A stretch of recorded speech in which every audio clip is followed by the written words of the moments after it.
À Casablanca, comme prévu, météo très dégagée avec une température de 3 degrés. J'espère que vous avez passé un agréable vol en notre compagnie et je vous souhaite une excellente journée à Casablanca.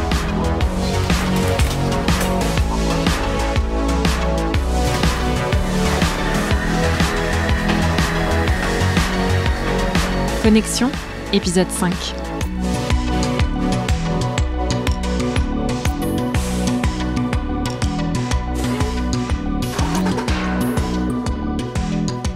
Après un départ reporté à plusieurs reprises, après toutes les formalités et les tests PCR de vigueur, me voici enfin au Maroc, à Casablanca.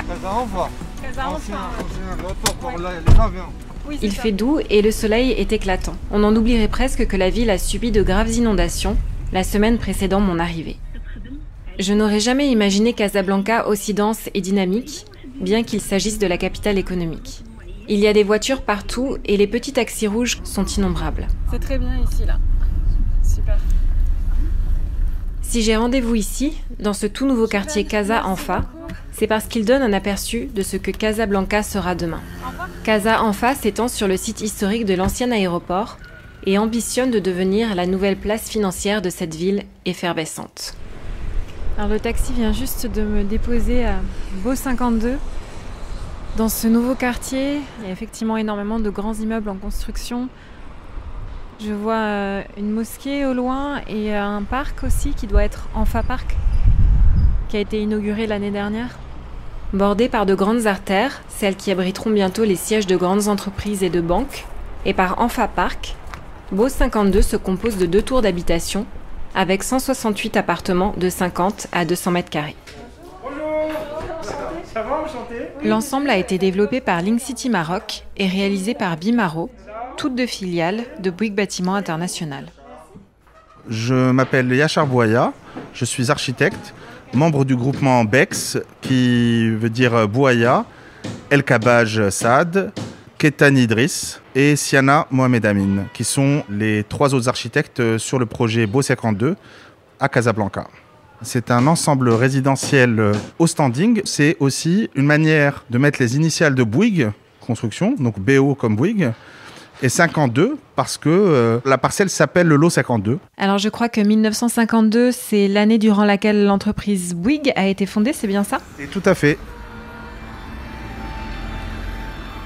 Alors Beau 52, à mon sens, est un projet qui exprime le nouveau Casablanca, c'est-à-dire un Casablanca qui est dépassionné et décomplexé de ces faux artifices qu'on pouvait trouver parfois dans les bâtiments à Casablanca ou les nouveaux bâtiments, je parle, la nouvelle architecture au Maroc, qui se cherchait encore. Je pense que c'est quelque chose qui a réussi à être contextuel tout en restant sobre et universel. On habite aujourd'hui à Casablanca comme on peut habiter à New York ou à Paris. Je pense qu'on est dans un monde qui est relativement ouvert, qui est interconnecté, et qu'aujourd'hui, les façons de vivre sont très proches, où qu'on soit dans la planète. J'apprends que tout a commencé par un concours début 2016. C'est Link City, filiale de Bouygues Construction, qui porte ce projet en tant que maître d'ouvrage. Aujourd'hui, la phase gros œuvre est finie, et les OPR, les opérations préalables à la réception, ont commencé. On arrive au site là par qu'on appelle la Palmeraie. En fait, on arrive par le bâtiment B, donc qui est en fait une barre de 13 étages. J'emploie le mot barre en fait parce qu'elle est plus rectangulaire, elle est plus en longueur que la tour principale qui elle est côté Main Street, qui est l'axe principal en fait de cette place financière. C'est le futur La Défense de Casablanca. Je dirais plus le futur downtown de Casablanca, parce qu'en fait la Défense reste un territoire, on va dire, qui est cantonné à la lisière du Paris, qui est extramuros, alors que là on est dans un Casa qui est encore intramuros. C'est un territoire reconquis en fait. La ville s'est développée tout autour, donc on est quand même sur quelque chose qui est déjà lié au tissu existant. Donc avec un vrai plug sur tout ce qui est dessert, la voie de contournement, c'est-à-dire le périph' qui est à quelque chose comme peut-être 2 km d'ici, mais on est aussi à 3 km de la mer. Donc on est dans un territoire qui est quand même bien centré et où aujourd'hui en fait la plupart des Casablancais sont en train d'acquérir sur la donnée résidentielle parce que c'est un territoire qui est construit, on va dire, un peu plus aux normes en fait, internationales, à savoir qu'elle soit thermique, qu'elle soit acoustique ou HQE en général, ou tout simplement un confort et un design de bâtiment qui lui est complètement dans le temps.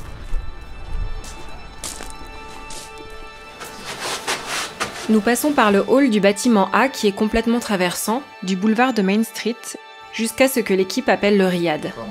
On va mettre des surchaussures, c'est ça? Peut-être, pour pas abîmer. Waouh! Les sols et les murs du hall sont en marbre de Carrare blanc. Merci. Et bientôt, on y trouvera notamment une conciergerie. Alors, où est-ce qu'on est là, Yachar? Alors, on se trouve donc dans l'appartement témoin, dans le séjour de l'appartement témoin, qui est donc un séjour ouvert sur une cuisine. L'appartement est complètement finalisé. On a du marbre crème, comme je vous ai dit tout à l'heure, au sol. On a des peintures décoratives. On a les spots, on a les rails. On a la domotique qui est déjà installée. Là, les bruits qu'on est en train d'entendre, en fait, c'est des bruits au-dessus de travailleurs qui sont en train de gratter la dalle pour fixer les couvertines. Sur l'aspect donc matériaux, on est sur des choses très sobres, diaphanes. On est dans le blanc, on est dans une menuiserie en aluminium anodisé. On est sur des plafonds simples, sans fioritures. Donc, on est vraiment sur une palette de couleurs très blanc, crème, bois. Pour l'extérieur, on a ces garde-corps vitrés, ce claustrat en métal blanc, et au sol, on a un travertin bouchardé, c'est-à-dire un travertin qui a été un petit peu travaillé afin de devenir antidérapant, qui lui donne aussi une espèce de texture très claire aux terrasses, qui rajoute à cet esprit, comme je vous l'ai dit, très casablancais, très blanc, qu'on a voulu transmettre avec mes amis architectes. La spécificité de notre groupement, c'est que nous sommes des architectes qui prônons en fait une architecture relativement silencieuse, relativement sobre, une espèce d'architecture, on va dire, pragmatique, mais qui offre quand même du confort. Une architecture qui laisse rentrer la lumière. Donc on a su ouvrir le bâtiment, mais pas trop, donner à voir depuis la rue, mais pas trop, avec ce système de rési aussi, qui rappelle un peu les moucharabiés. C'est quoi les moucharabiés? C'est ce travail en fait dans l'architecture arabe ou mauresque, qui sont en fait ces filtres qui permettent de laisser transparaître la lumière, de voir à travers, mais sans donner tout à voir. C'est une espèce de dentelle à l'échelle architecturale.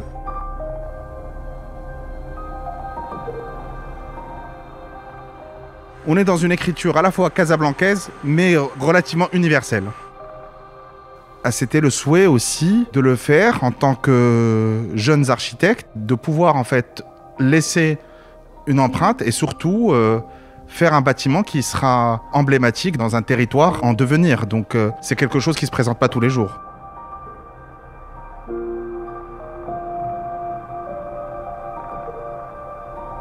Le plus magique dans ce métier, c'est que un jour, on a un bout de papier avec des plans. Des années plus tard, on a un bâtiment. C'est à la fois magique, mais à la fois responsabilisant.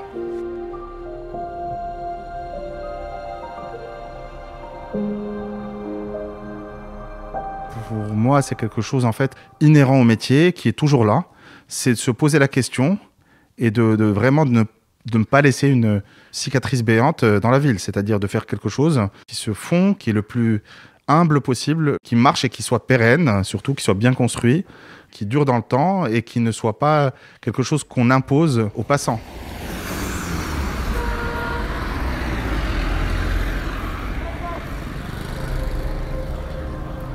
Alors là, je sors de l'appartement témoin, je vais rejoindre Jiane Lazouzi, qui est responsable projet et maîtrise d'ouvrage. Si je ne me perds pas en chemin, c'est par là.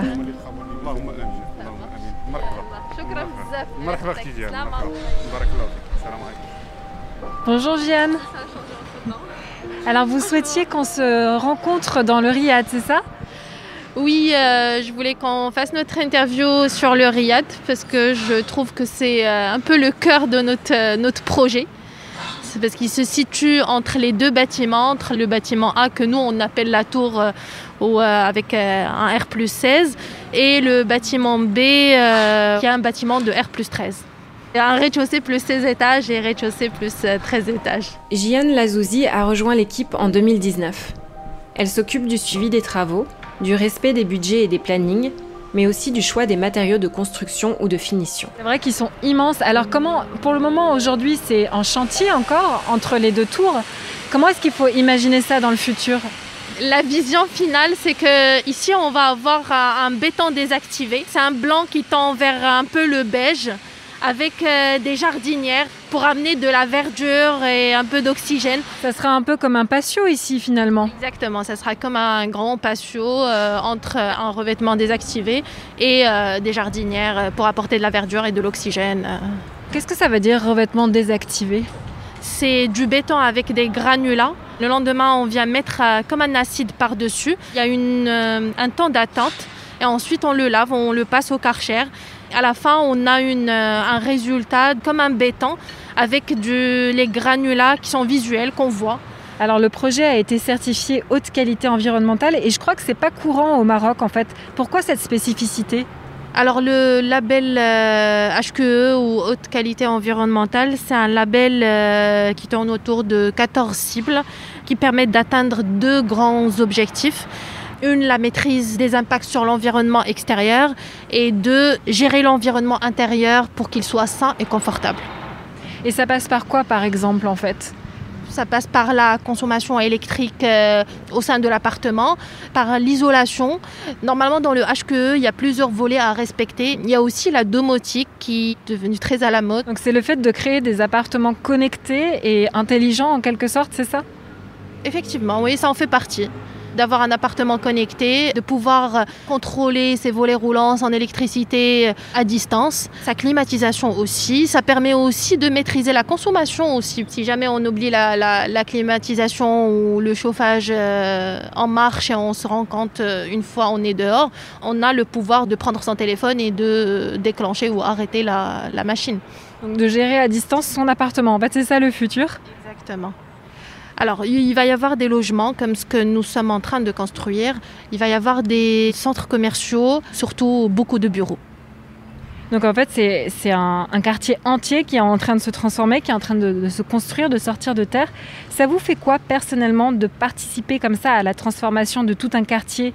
Le quartier et l'idée du quartier, c'est de construire une zone où on peut trouver tout ce dont on a besoin. On peut avoir nos bureaux juste à côté, habiter juste de l'autre côté de la rue, par exemple. Il y a toutes les commodités. Il y a un centre commercial qui est en cours de construction juste à côté, avec des logements par-dessus. Il y a des écoles qui sont pas loin. Il y a un grand parc à côté pour les loisirs. Donc, pour moi, c'est une zone qui regroupe, on va dire, le besoin de la vie quotidienne. D'ici quelques années, ça sera la place to be.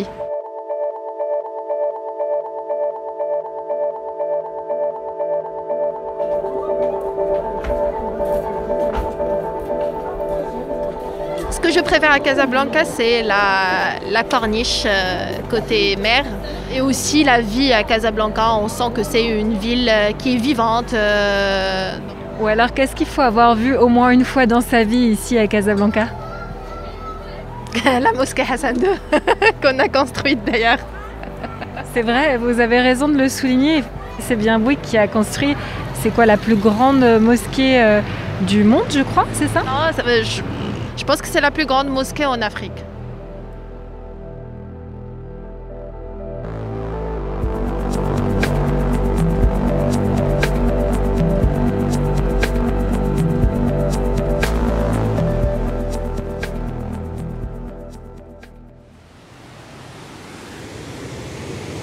Autre jour, autre ambiance ici à Casablanca. Après être passée par l'ancienne Médina, je suis juste en face de la superbe mosquée Hassan II dont on parlait avec Jian. Sur la corniche, au-dessus de l'océan Atlantique. Et je dois dire que c'est superbe avec ce soleil couchant, ces familles qui viennent ici en promenade. Et ce grand minaret qui s'élève à 200 mètres au-dessus de la mer. La mosquée est dorée et vert émeraude. Ainsi s'achève ce court séjour à Casablanca et je vous laisse avec le bruit des vagues.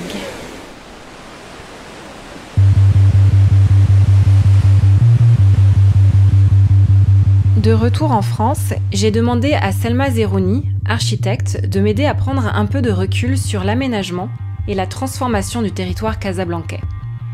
Elle a vécu dans cette ville changeante et trépidante pendant 40 ans et a notamment dirigé la revue Architecture du Maroc pendant 20 ans. Elle organise également les rencontres d'architecture du Maroc à l'Institut français de Casablanca. J'ai commencé par lui demander quelle était la bâtisse qui l'impressionne le plus et le quartier qu'elle préfère. Le bâtiment qui m'impressionne le plus, c'est le 17e étage.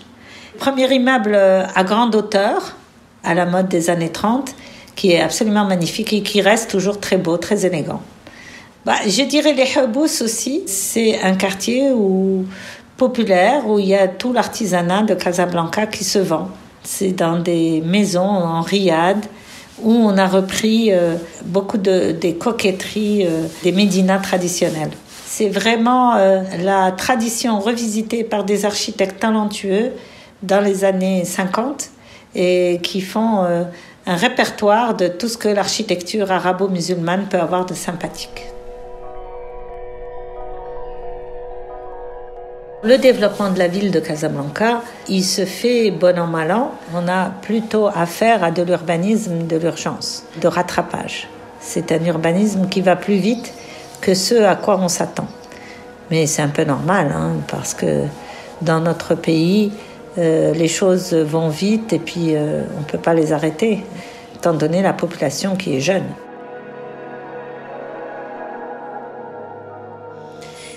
Les solutions, ça serait peut-être de faire que la ville puisse grandir sur elle-même, augmenter les hauteurs dans certains quartiers, organiser d'autres quartiers de telle sorte à ce que ça soit des endroits qui puissent recevoir suffisamment d'équipements et utiliser les mêmes infrastructures pour monter en hauteur. Justement, Casa Anfa est peut-être l'un des exemples à retenir. Ma foi, il a été assez bien traité parce qu'il a été réfléchi en hauteur et en espace vert et en circulation, bien sûr, en mobilité urbaine douce par le tramway et autres. Et il a été réfléchi de telle sorte à ce qu'il puisse apporter des agréments que n'apportent pas les autres endroits de la ville.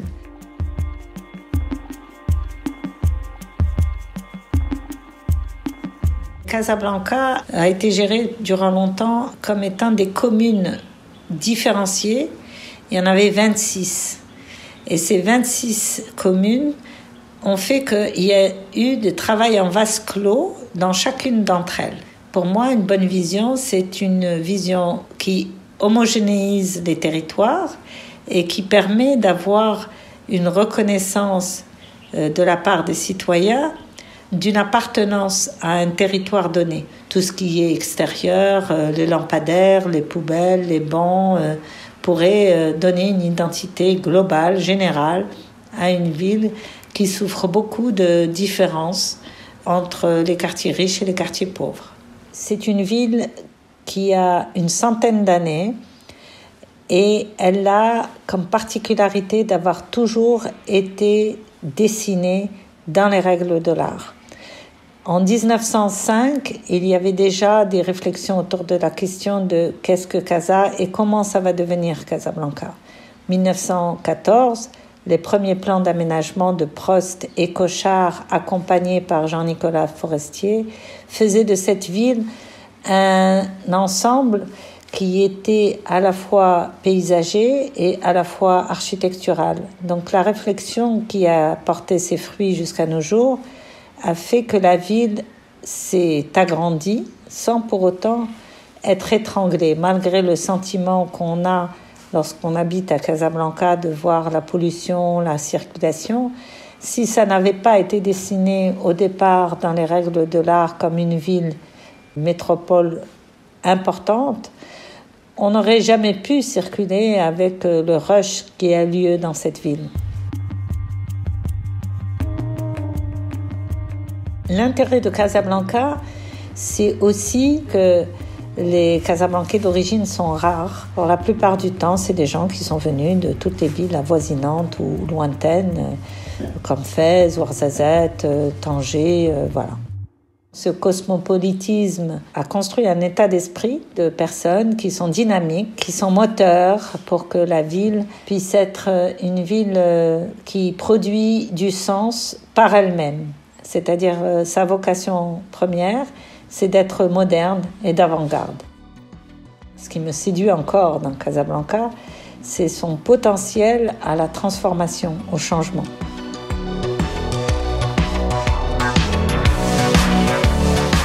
Merci d'avoir écouté cet épisode.